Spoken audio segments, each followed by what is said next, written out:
We are going to begin in a couple of minutes. We're just going to admit everybody.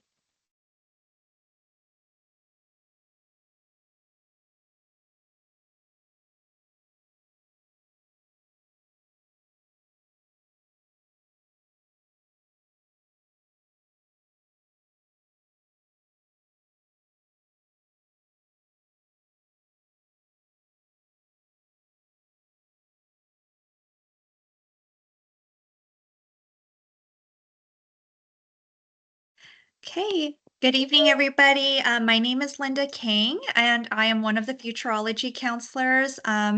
We are hosting our webinar tonight on demystifying the SAT and ACT with some additional insight from our pros who will be joining us.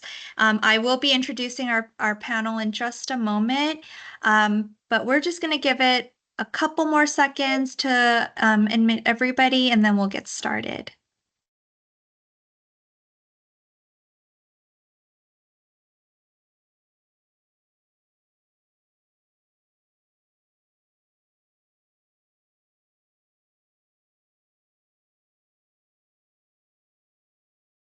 All right. So thank you so much for joining us tonight. We are Futurology, and we are hosting our webinar on testing, so demystifying the SAT and the ACT. And we have a wonderful panel for you tonight who will be sharing their insight for us on both exams as well as college admissions and what role testing plays in the college landscape. So before we get started, we just wanted to remind you of a couple of housekeeping items that are standard across all of our webinars. If you see any link icons, you will note that those are linked resources for you. These slides will be sent to all registered attendees after the webinar is done. We are also going to allow you to use the Q&A feature. Our chat feature will be turned off. So if you have questions throughout the webinar, please utilize the Q&A feature. And most of your questions we may answer as we move through the webinar. We have a Q&A session at the end where we have taken some of your pre-submitted questions, as well as we'll facilitate any questions that come out throughout this webinar as well. Just a note that this webinar is being recorded and it will be posted to our YouTube channel, and all registered attendees will receive a link to this recording after today. So again, we just wanted to introduce our team. Not everyone is here with us tonight. I am joined by Bean Nguyen from our team, who is the College and Career Counselor at Aliso Niguel High School. Again, my name is Linda Kang, and I am at our Cal Prep and Union High Schools. Every single one of our comprehensive high school sites has a Futurology College and Career Counselor. And just a note, I know that our presence is still, students are getting used to us on campus, but we are credentialed school counselors. All of us are credentialed in the field of school counseling. We are all experts in college admissions. So almost every one of our counselors read for a UC campus. So we have kind of gained that experience on the other side of the table as well. We support our students through college and career counseling appointments. Our 6 comprehensive high school sites have a college and career center on campus where they can, walk in and meet with our counselors, schedule appointments.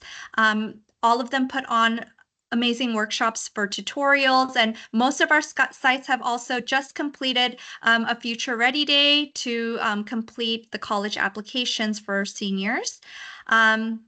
We've got lots of on-campus support, so please come and find us on campus. And yeah, we love hosting these webinars for you monthly.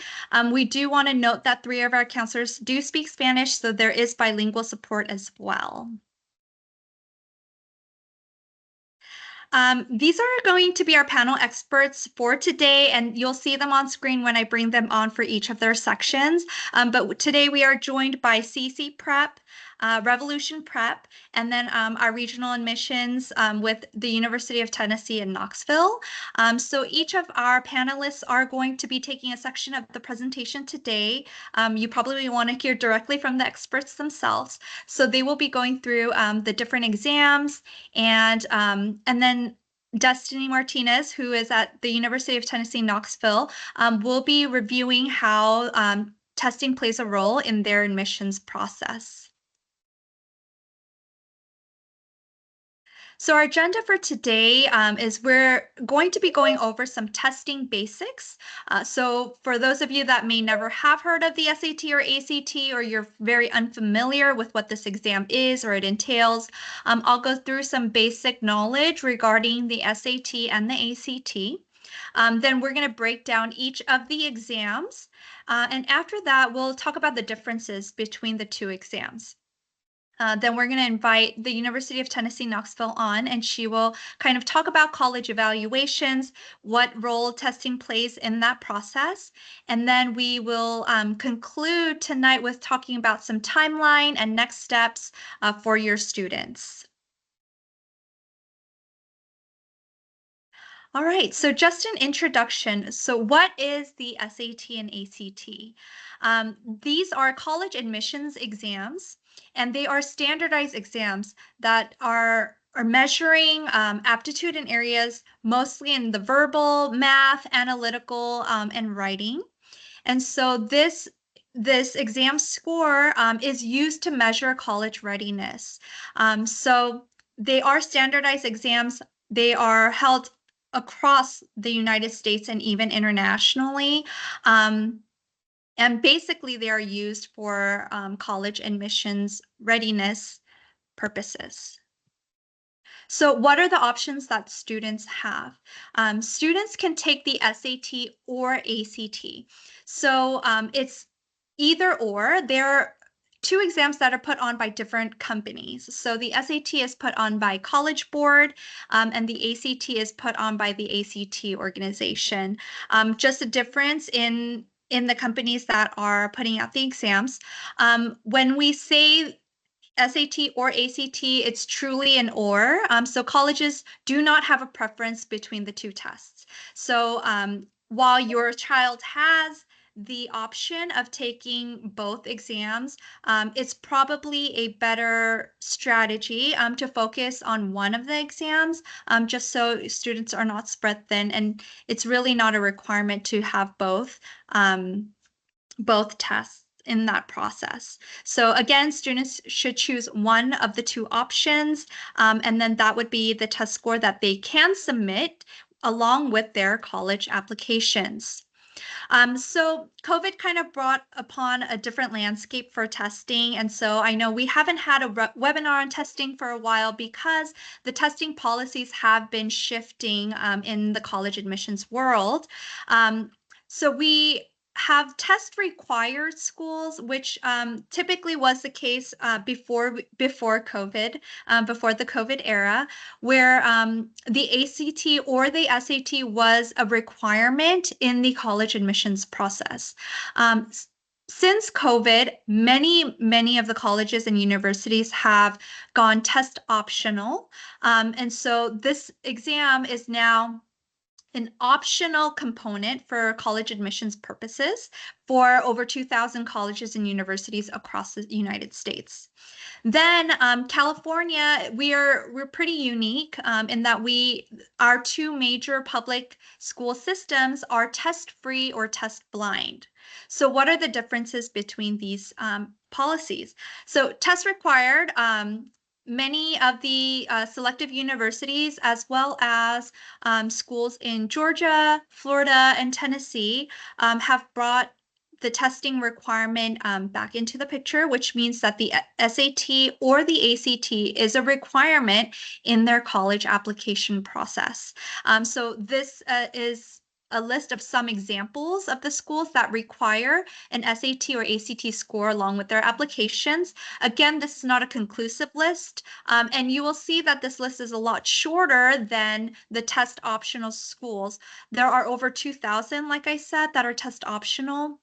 And so when a school says that they are test optional, truly means optional. So a student can elect to not submit an exam, and so their application is going to be holistically evaluated without a test score, which means that in these cases, the student is evaluated based on their academics and any other factors that may be asked in the application, such as activities, essays, letters of recommendation, and so forth.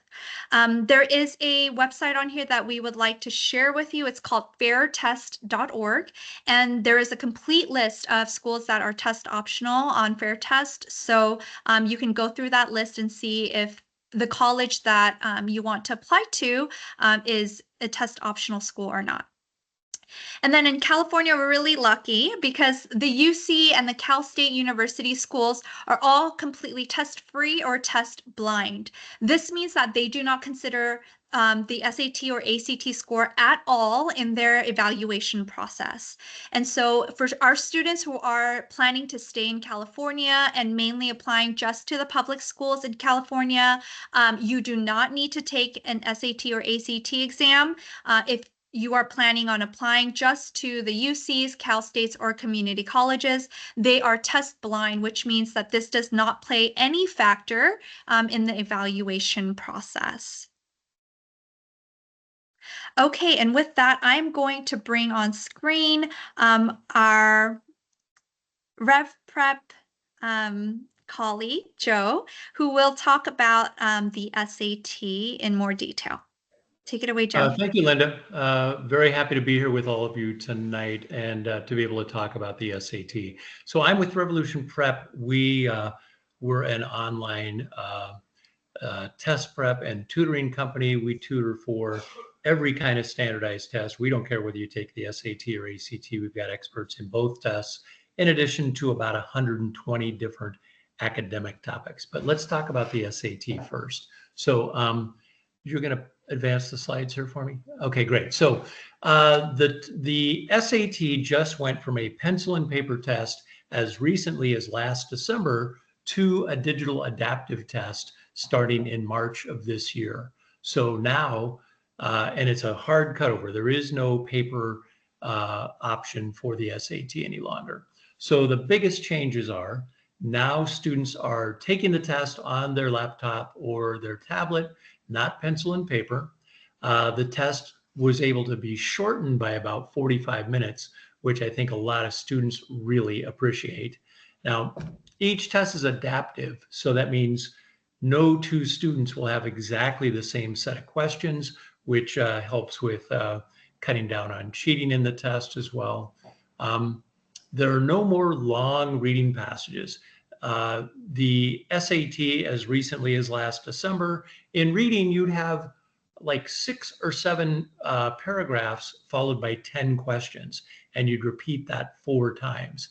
Now it's very different, where you have one fairly dense paragraph and one question about that paragraph. I think College Board's idea was that it more accurately reflects the reading style of a lot of today's high school students, and it was a way of shortening the test and still having the scores in the new test match up with the rigor of the scores in the old test. You do get more time per question on the current test. You get about 60 to 70% more time than the former test or compared to the ACT. And students were able to get their scores back much more rapidly because it is a digital test, and College Board then releases those in batches, usually within a couple of weeks of when you take the test. But many things are still the same. Still a score range of 400 at the bottom to 1600 at the top. The math content is very similar. For now, the testing dates will be the same, and there will be 7 opportunities every year to take an SAT test. The tests are now administered at a local school, and it's the requirement for the school is much higher than it used to be last year, because last year you could have a whiteboard and some desks and you could host an SAT. Now you need to have some pretty serious IT infrastructure. You've got to have IT personnel on site who can help students who have problems. So it is a little more there is a little more burden on the schools that are hosting these tests. And you can bring, there is scratch paper provided, and then you can either bring your own calculator. So if you've got one you're very comfortable with and you like doing all your math on your own personal calculator, you can use that. But the new SAT has an integrated Desmos calculator. It's a great graphing calculator. One of the things we want to see you do is get some practice with that calculator before you ever take a test. So we licensed at Revolution Prep the same Desmos calculator that College Board uses in their official exams, so students can get very familiar with that and use it in practice tests that they're doing through our system. We also created a batch of new PSAT and SAT and even a PSAT 8-9 practice test, so students can get very familiar with the new style of test before they take it. We can go forward. So it's the digital SAT, it's adaptive. What does that mean? So in Module 1, every student is given a mixture of hard, medium, and easy questions. Then there's a cutoff line. Did you score well enough in Module 1 to go to the harder Module 2 or to the easier Module 2? That's another mix of questions. And then those two modules together give you your actual score at the end. We can go forward one. So it's an adaptive test. So a paper test, let's look at like the current ACT. Question 1, question 2, question 3, doesn't matter. You can skip back and forth, especially since it's all done pencil and paper anyway. There have been digital adaptive tests for several years for things like the GRE, the GMAT, some of those graduate admissions tests where it was adaptive by question. So if you got question 1 right, you got a harder question 2A. If you got question 1 wrong, you got an easier question 2B, and following on just like that. So students had very different tests, and it actually would change with each question, where we can go forward one more. With the SAT, it's now adaptive by module. So it's easiest to see the blue boxes here. So let's just concentrate on those. Blue is easy, then we have medium, and then we have hard. So in Module 1, similar set of questions for these two students. Now, a student who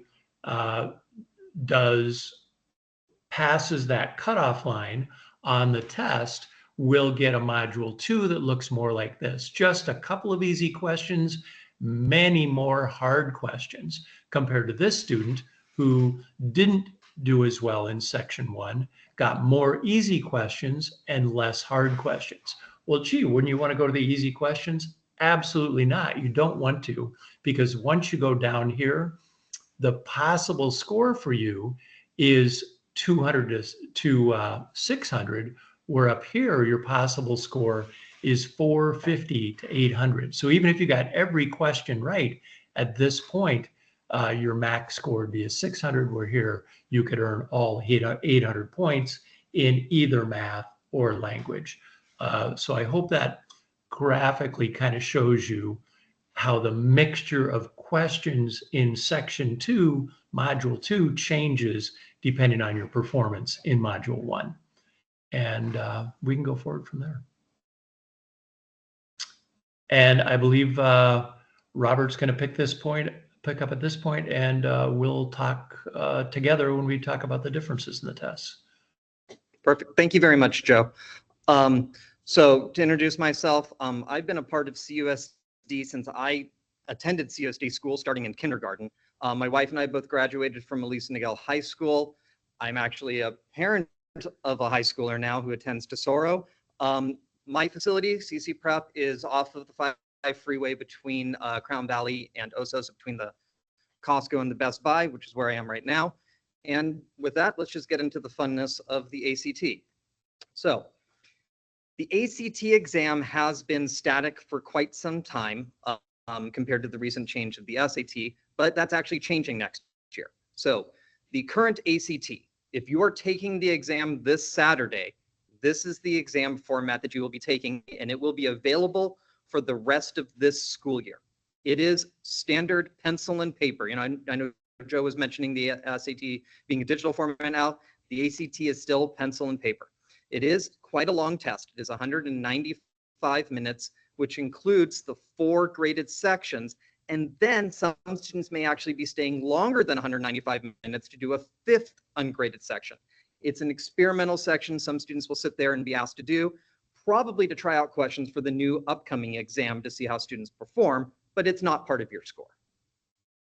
The 4 sections on the ACT are English, math, reading, and science. But the important thing to note when you try to compare the ACT to the SAT is the speed, okay? The ACT itself has been giving students less than 1 minute per reading question, which has been the biggest hurdle for students to try to overcome. So when the SAT made their changes this year, I will tell you personally, I've had a lot more students this year switch over to the SAT versus the number that I had to the ACT before. So I'm assuming the ACT is kind of making a change to adapt to this current marketplace and try to get back some students. So when does the new ACT start? They will be offering it starting in a digital online format in this upcoming April, and then both in an online and paper format September of the next school year. So what does that actually mean? It means that students can choose between an online or a traditional pencil and paper exam. So although the SAT switched completely to digital, the ACT will be giving students a choice. But just as the SAT did in shortening the time, the ACT has also shortened it. It's about a 2-hour exam now. It's about 125 minutes. It will only include 3 graded sections. No longer will students be doing a 4th section, and no longer will they be asked to potentially stay for a final ungraded section. So what are the 3 sections that have remained? English, math, and reading. The science is now an optional section. So students can choose to stay and do an additional science section. Of course, as we all assume, the ACT will charge extra if you want to add on the science. And at this point, it's it's not quite certain if it's just going to be science majors that are going to be asked to do the science section, or if maybe some of those elite schools will still want students to complete all 4 sections. We're going to have to wait to see what comes from the colleges on that end. Now, as I mentioned on the top, the 1 minute per reading question was the big hindrance, the fact that students got less than 1 minute. The new ACT will be remedying that. It will allow students more time per reading question. So let's take a look at the format of the exam and see how this is done, okay? The current ACT, so anyone taking the test this Saturday, this is what you have to look forward to. It's going to be 45 minutes of English, then 60 minutes of math, and then 35 minutes each of reading and science. Now, how are they changing it? First off, they are dropping the science section as a requirement. So as you can see, it's only 3 sections. In addition, they are removing 44 questions from the test. So the English will be 10 minutes shorter, but also it will be 25 questions less. The math will be 10 minutes shorter, but also 15 questions less. Now comes the biggie. Reading will not only give you 5 more minutes to complete it, but they've also eliminated 4 reading questions. So that's how they're able to give you the timing. Let's take a look at the actual timing breakdown, okay? This is time per second, or seconds per question. On the current format, you can see 36 seconds for an English question, a full minute for math, 53 for reading, 53 for science. Now, across the board, every section will be getting additional time. You're going to get an extra 6 seconds per English, an extra 7 for math. Now, here's the biggie. 14 extra seconds, a whopping 27% increase in the, in the reading section there. So students will get a significant amount more time in reading. Now, those who choose to stay for the optional science, they will also get extra time there. It will be 60 seconds per question. Now, the scoring on the ACT. Let's go ahead and take a look at how this will break down. Now, I want to warn everyone, I'm about to show you guys some math, so don't freak out too much, okay? The current ACT scoring, as you see on the left here, you will add up the 4 section scores and divide by 4. You will basically take the average of the 4. So I'm giving you a sample student right here.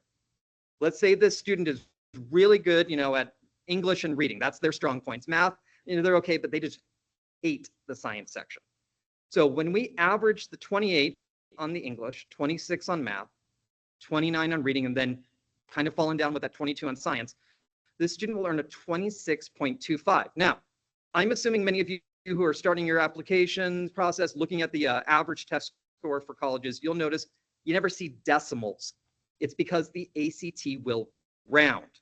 So looking at this one right here, 26.25, unfortunately, will round down to a 26, and that's the score in your application. But with this new scoring, they have now eliminated the science. So I'm going to give you the same student. We're not going to assume any change in the English, math, or reading, even though they're getting more time. So let's just keep it simple. If the student still earned a 28 on the English, a 26 on the math, and a 29 on reading, averaging those 3 will get you a 27.67, which will round up to a 28. So what I'm showing you right here is if a student is struggling with the science section on the ACT and is not going to be required to take the science for their application to college, this student is getting an immediate boost, not even considering the change in the timing per question that's allotted. And then I think I'm going to hand it back to Joe now in order to start getting over some real big differences between the two. Thanks, Robert. So one of the biggest differences, and it's bigger than ever right now, is what they call speededness of the two tests. So, digital SAT on math gives you 96 seconds per question. ACT math gives you 60 seconds. Digital SAT reading and writing, 71 seconds. And ACT reading and writing, reading in English, 44. So there's a big difference, though, in what the actual questions look like.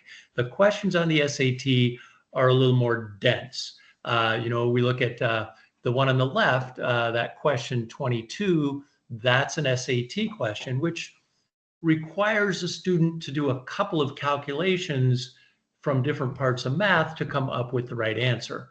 Straightforward, but not nearly as straightforward as the number 24, which is like from an ACT test, which basically is the rise over run formula. And there's like one thing to do.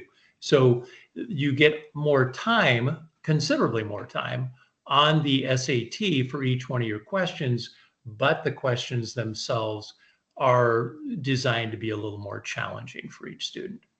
Robert, do you want to add to this?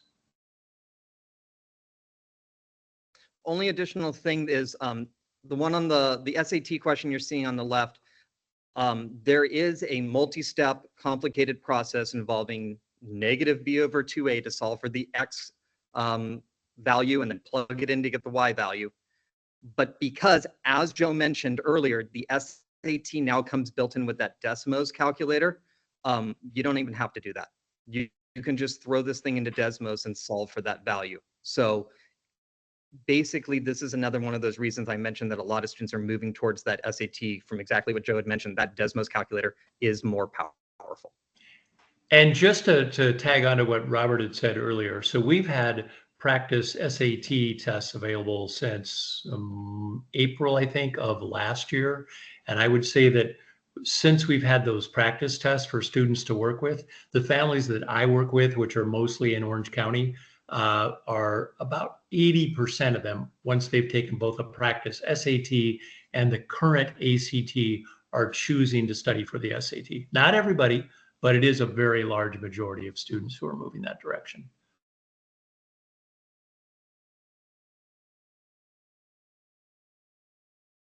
So of course, timing is a big difference in the test too. Scoring is a big difference, 1 to 36 on the ACT being the range, 400 to 1600 on the digital SAT. You don't have the science section in the digital SAT.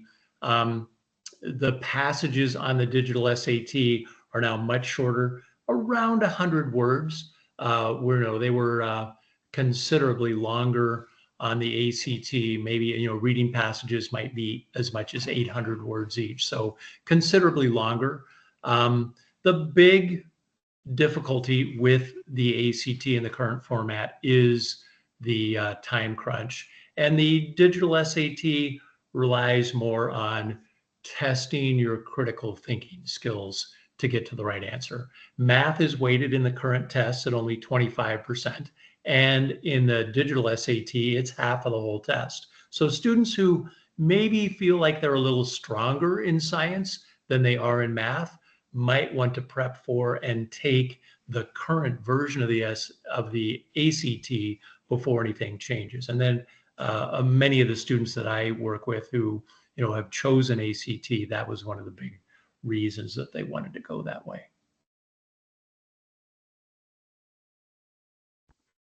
Okay, so let's just take a look at this slide right here. Basically, if you want to figure out what is, like, we threw a lot of numbers at you. Joe and I were giving you lots of seconds per question, all this stuff. When you want to boil it down to what is the big difference between the two, the digital SAT and the SATs for decades, have always been a more logic-based test. It is a trickier question. They'll do things such as give you the formula list, but they're going to make it a little bit more, a couple more steps to get to that answer. The ACT has always been a more course-based exam. It is far more straightforward.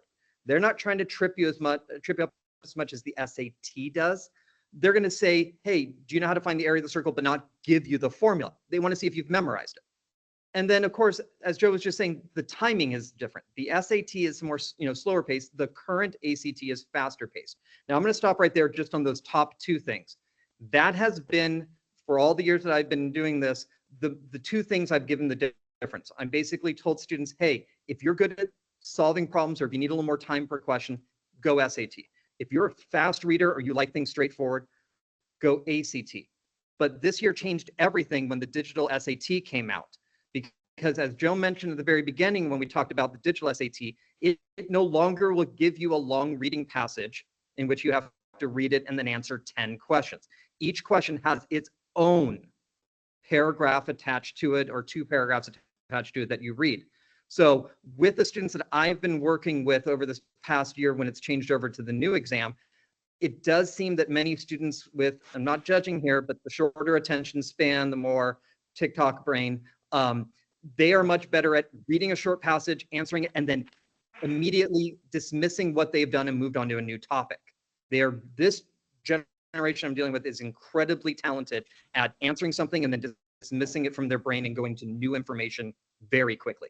So that's why when Joe's saying 80% of his students he's working with have favored the SAT, I'm agreeing with that number. It does seem that this digital SAT is favoring that.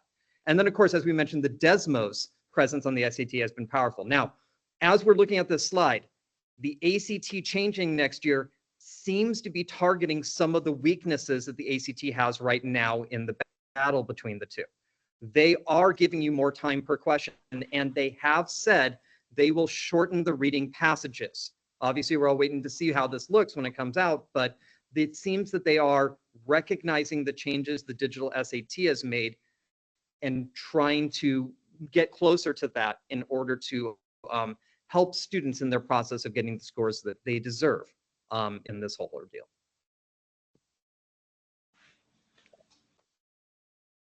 Joe, anything you want to add to this right now? No, I think that was a pretty good wrap up of that part, I think. All right, thank you so much, Robert and Joe. Our next section is going to be talking about the college admissions perspective. So I'm going to bring on screen Destiny Martinez. She is with the University of Tennessee at Knoxville. So Destiny, take it away. Thanks so much, Linda. Good evening, everyone. My name is Destiny Martinez. I serve as the Southern California Regional Admissions Representative for the University of Tennessee, Knoxville. I'm based in Pomona, California, but right now I'm in Vegas. So I'm here for work for a college fair that's happening tomorrow evening. But super excited to kind of be talking about the college perspective. The University of Tennessee, Knoxville did move to a test required model. I would say about 3 cycles ago. It was a decision that was made by the state of Tennessee legislation.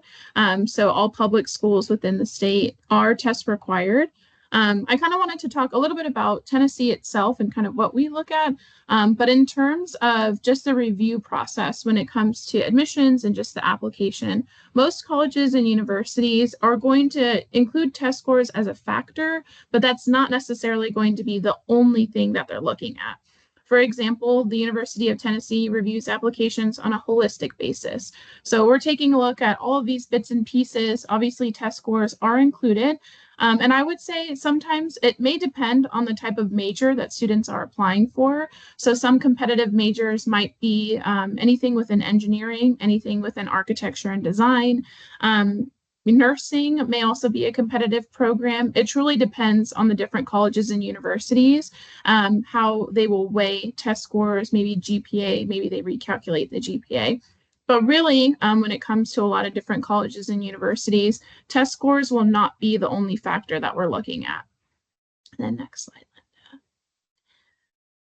Thank you. And then when it comes to test score expectations, there's kind of different things or kind of a different process as to what colleges and universities add. Unfortunately, it's always that cliche saying of it depends, because it truly depends on what colleges and universities are going to be looking for. In terms of test score expectations, sometimes colleges and universities will just take a single score. So you won't have the ability to report any other test scores or tests that you've taken in your junior year, your senior year, different things like that. Or some colleges and universities might super score. So for example, the University of Tennessee, we super score. So we'll take the best score from each component, your English, your math, and that'll go towards admissions as well as your merit-based scholarships.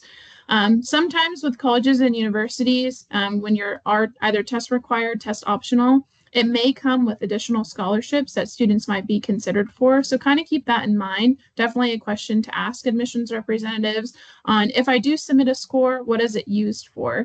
Will it just be used for admissions purposes? Will it be used for admissions and scholarship consideration? So definitely be sure to ask those type of questions. For Tennessee, as I mentioned, merit-based scholarships is going to be what we're using when it comes to test scores. So your admissions, merit-based scholarships, all that sort of stuff will depend on students' GPAs and their test scores. And so that's kind of how we use the test scores in itself as we're reviewing applications, as we're reading. Again, I'd like to stress it's not the only factor that we're looking at. I know obviously applying to a test required school can be a little daunting, but it truly is not the only factor that we're looking at when we're reading applications. Thank you so much, Destiny. I'm sure we'll have more questions for you towards the end of our session, but I just wanted to go through some additional information regarding timeline and next steps. Also, just to highlight, build on what Destiny just said, but college applications will also ask for additional factors. And so one of the things besides the SAT and ACT score that students can also include on their applications are AP exam scores. So for example, the UCs and the Cal State Universities are test blind to the SAT or ACT exam, but they do allow a section for students to report any AP score exams that they may have that will also be factored into their holistic admissions process. So keeping that in mind, let's look at the timeline. I know this is a very hot topic for our students. So in grades 9 through 11th, our high school students are offered the opportunity to take a free practice SAT exam. I'm sorry, I'm going to drive that back. I'm not sure if it's free, but every Capistrano Unified High School will offer the PSAT sometime in October. So October is the month that typically the PSAT is offered at high schools across California. And so each high school will have their own way and instruction for how to register for the PSAT. Now the PSAT is a practice exam. Its score is not included in the official score report that you that the student starts to build once they start to take the official exams. So if students want to take the PSAT starting in the 9th grade, they can take that a total of 3 times until their senior year. And so the PSAT does become important in the 11th grade if the student wants to be considered for any national merit scholarships. The national merit scholarship is based off of the 11th grade PSAT score. So that's kind of the only time where it will become really relevant for any scholarship opportunities. Now, I will note that the national merit scholarships are, usually it's awarded to the top 2% of test takers. So if you feel that you're not a strong test taker, then I would have the students kind of go into this exams with the mindset that this is a practice and it's a mock that they can kind of get used to before taking an official exam. Now, in grades 10 through 11th is when students will start to take official exams. And we give a range here because every student's academics are going to be at a different pace. The only note that we will note here is that before taking an official exam, we highly recommend that Algebra 2 is completed. So whether you're completing Algebra 2, if you're taking Algebra 2 in 10th grade, we say wait until 11th. If you're taking Algebra 2 in 11th grade, then you can wait till the 2nd semester of 11th grade into the 1st semester of your senior year. Students will still have plenty of opportunities to test. Just to know, the tests are offered 7 times throughout the year for both exams. So it's almost offered every other month. With the exception of a couple of months here and there. So those testing dates are available on both of their websites. So because there's plenty of opportunities to test, we recommend that students go in when they're ready and when they feel prepared for an official exam. Now, just a note also that once you start taking an official exam, those scores are official. And so when you send an official score report over, it will contain all of the test scores and your test score history. So just keep that in mind.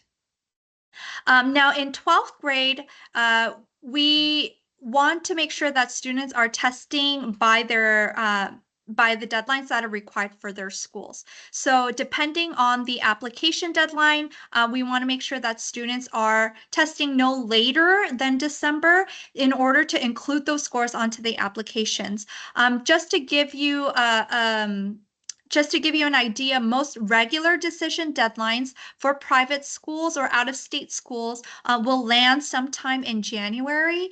So if you are doing a regular decision application, then we say test no later than December. Now, if students elect to apply early to some of those institutions, then then testing even earlier than that so that you have a test score by November would be the recommendation.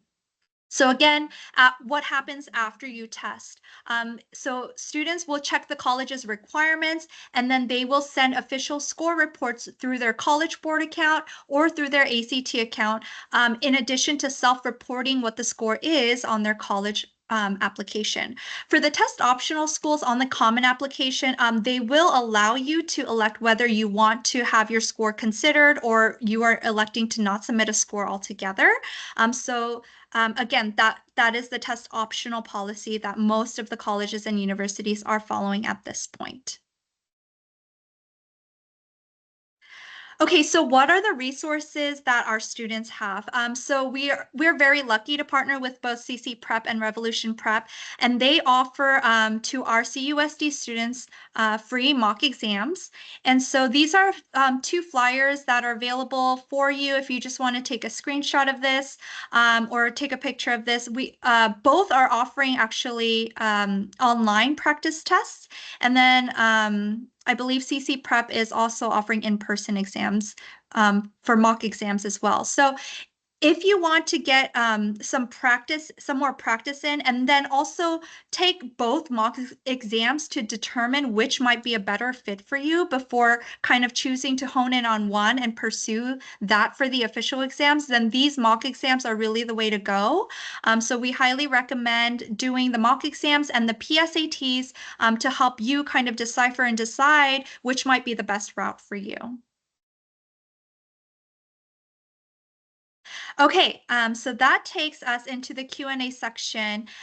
We did have some questions that were submitted beforehand, so we will go through these first before kind of facilitating some of the other ones in the Q&A section.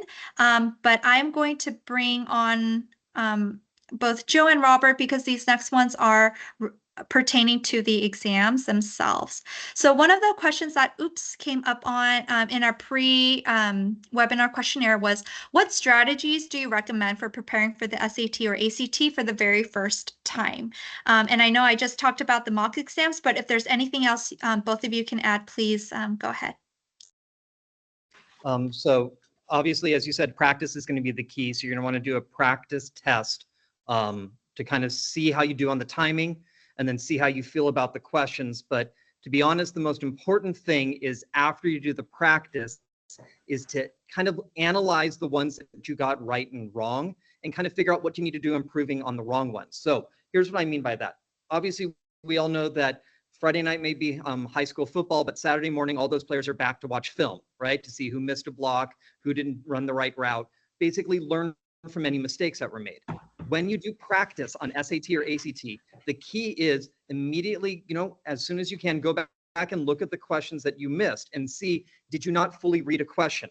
Did a negative sign happen to disappear when you're doing the work? Like, you need to kind of get a sense of what mistakes you may have been making a pattern of and learn from those mistakes. Now, obviously, there may be some questions that you just don't understand the right answer when you look at it. So you don't really know why you got it wrong. That's when you're either going to need to seek some help from, some sort of professional who's dealing with it, or hit Khan Academy videos and start watching up on some math that you haven't done for a few years, right? You may be like, wait, what was that formula? Let me go back and look at that. So the key strategies for prepping it for the first time is going to be practice and then learn from that practice. Joe, do you have anything to add to that? Yeah, I think taking both practice tests is important. Now, if you've just taken a PSAT test, then you can compare that to the ACT because the style is very similar. The SAT has a higher top end, so the hardest questions will be questions you haven't seen yet. But to get a feel for, do I like this style of test or this style of test, you could do that just by taking a practice ACT if you've already taken a PSAT.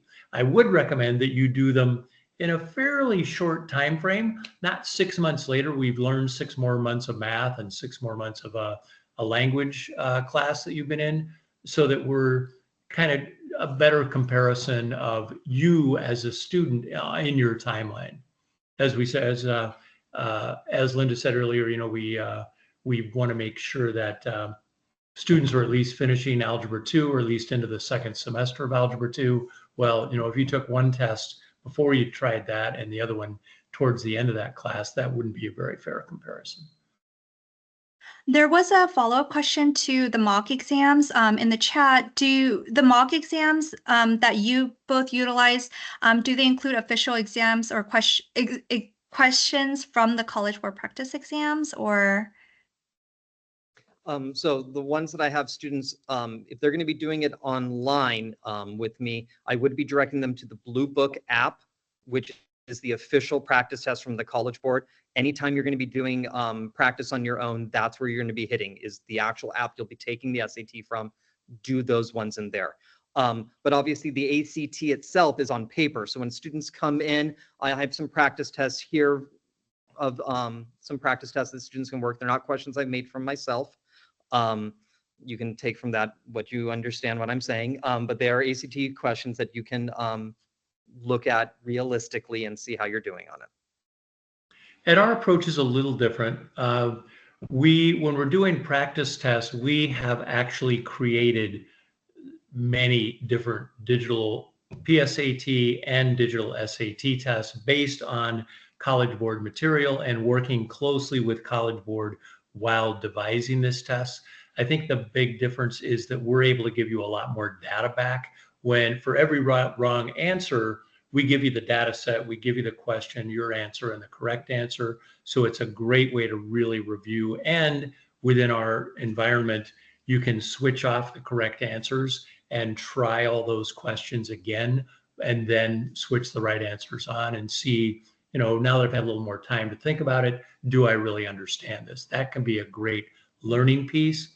But in a tutoring program, we typically mix at least a couple of those blue book tests in there as well, because they're great to get this is exactly what College Board is offering right at this moment. So it's kind of a combination of those things. On the ACT side, we use expired ACT tests when there are, many of those available.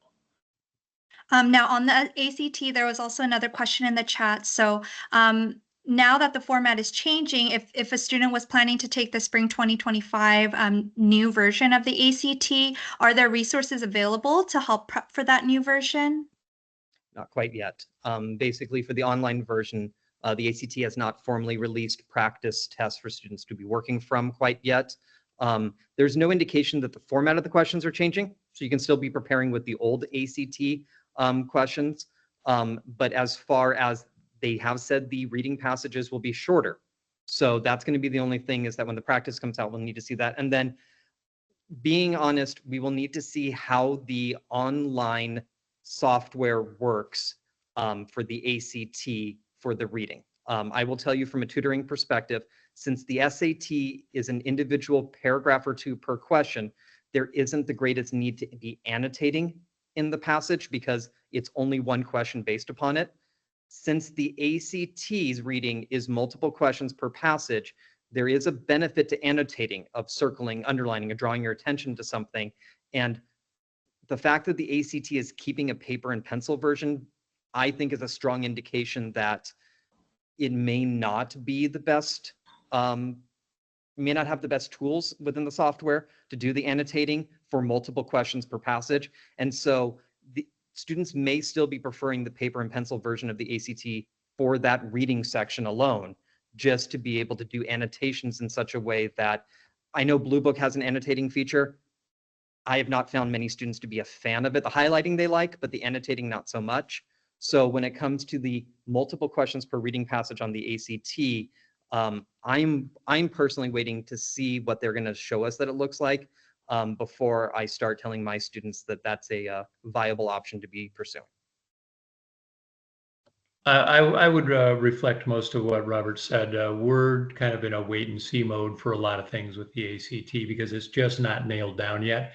And, this has to be accepted by the universities as well. They're not building adaptive technology into a test that they're shortening.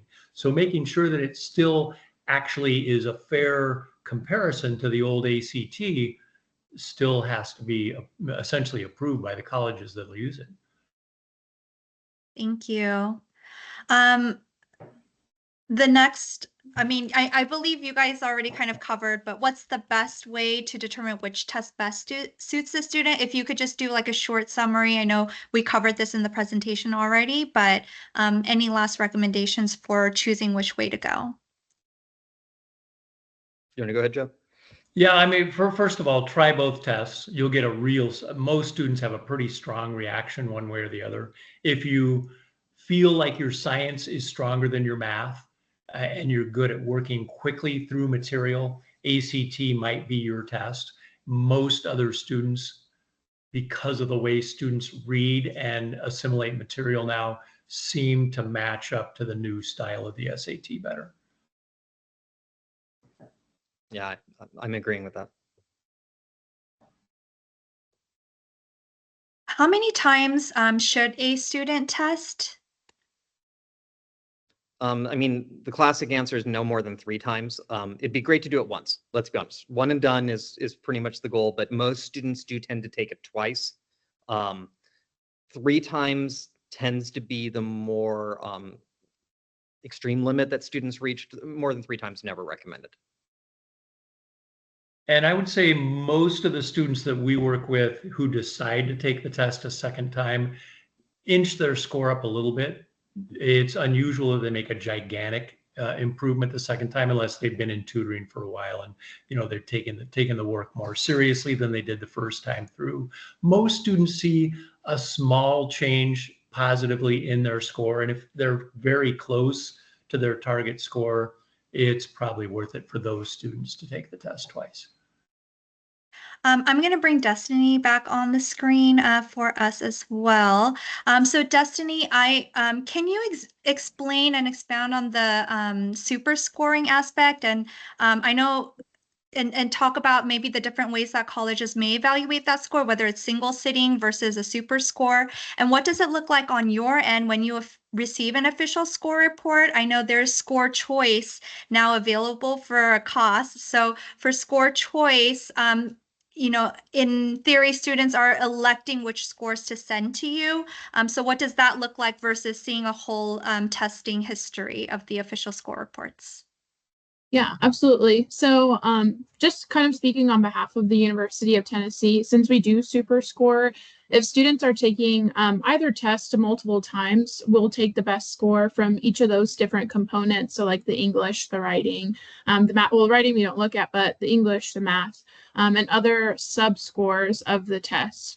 All of that information, when students report that, will then generate a super score. And so that super score is used to determine their admissibility as well as their merit-based scholarships. So depending on if students have taken the test multiple times, I know that obviously being in Southern Cal, or just being in California in general, access to testing centers is somewhat not easy to do. So sometimes students are not, or sometimes students don't have the ability to take multiple tests, and that's totally fine.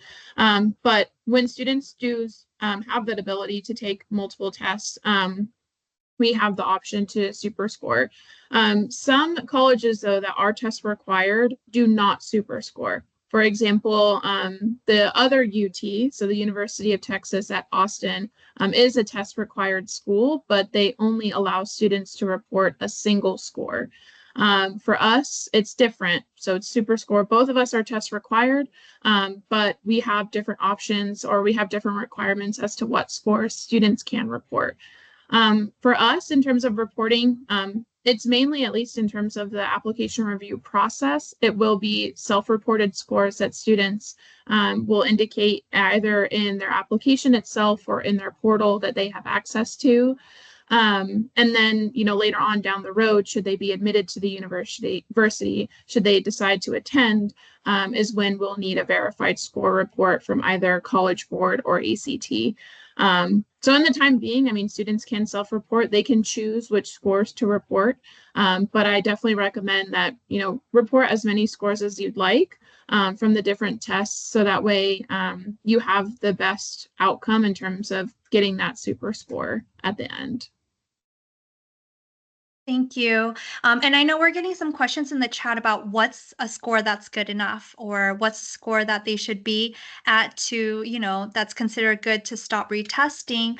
And I know this is going to be different across all the colleges. I hope you can speak to Knoxville, but every college with a test requirement should kind of have an average range that's posted on their website. So really, depending on the colleges, you want to see what their 25 to 75th percentile ranges for the scores that are being submitted. But Destiny, I'll let you go ahead and speak to this some more. Yeah, so each year we post a blog post about the admissibility from our applicant pool of that year. So for example, fall 2024, we do have a blog that is kind of like our transparency page. It serves as that. And it'll have like our middle 50% of students that had applied, students that were admitted. And so typically I recommend that students at least scour those websites, look at them to see what the middle 50 percentile is, and kind of aim for that. In order to be considered competitive. As you mentioned, it does truly depend on the different colleges and universities that students are applying to, but that's what your counseling team is there for, and that's what we're here for. So as regional representatives, or just as representatives in itself, each student is assigned an admissions counselor. So for students that are applying to the University of Tennessee, I will be your point of contact, and I welcome all of those sort of questions of what is good enough. If I take the test, this is my score. What do you think? It also may depend on the specific program or major that students are applying to. Some programs are a little bit more difficult. Some are more academically competitive. They're mainly going to be engineering, nursing, architecture, and design. And so that's when scores or maybe minimums might be placed and might be published on our websites. So definitely another question to ask admissions representatives on if there's any specific minimums that colleges and universities may have. What is the middle 50%? And what are your academically competitive programs that will weigh test scores more heavily than maybe some other programs that might just be popular at different colleges and universities. Thank you so much for that. So there's some questions about the PSAT that I just wanted to cover real quickly. Someone put in the notes here that it is $40 per exam, so I believe that may be the cost at our schools. Again, the PSAT that's taken in grades 9 or 10, those scores, and 11, those are not official exam scores. But the PSAT taken in the 11th grade gets evaluated for something called the National Merit Scholarship. It's called the PSAT NMSQT Selection Index. And that index is, again, it's a formula, and based on that index score, the National Merit Scholarship Corporation uses that to screen. There's over 1.3 million participants. So those are all of the 11th graders probably in the country that are taking the PSAT that year as an 11th grader. Now, in the PSAT, for the National Merit Scholarship, there are about 34,000. So they say about 2/3 of the high scorers will be designated as commended students. So that is an honor or award that a student could include in their future college applications. But then to move on to the finalist round, it's the semifinalists who are scoring in their high score range is less than 1% of the nation's high school graduating seniors that are qualifying as a semifinalist. So this kind of gives you an idea about it is a competitive process. So if you are a strong test taker or you've been preparing for the SAT for a while and you feel that you can score well on the PSAT, we recommend that you take it in 11th grade just to be screened to see if you would be eligible and qualify for this. But again, just note that it's not just because you take the PSAT in the 11th grade, it doesn't automatically qualify you for scholarships. It is not an official score that's going to remain on your score report, but this will be a separate PSAT in conjunction with National Merit for you to be considered for the National Merit Scholarship based on your selection index. So there was a question on here, which I think Ms. Nguyen answered. How do I prepare for the PSAT itself also? So besides the mock exam, there are free test prep resources online as well, such as Khan Academy. There is a March to Success website that also has some resources on test prep. So those can be just looked up online for additional assistance as well. I think that concludes our Q&A. Is there any last minute piece of advice that you want to give to our students, or last minute thing you want to leave our students with? All right, then I'm going to say thank you for joining us tonight, and I will leave up the slide that has the mock exam flyers on here for you. Again, that is provided to us in conjunction and partnership with CC Prep and Revolution Prep. But thank you so much to Robert, Joe, and Destiny for joining us tonight, and for your insights. Again, insights from the pros are so much more helpful, right? So thank you so much, and we will call it an evening. Thank you for joining, everybody.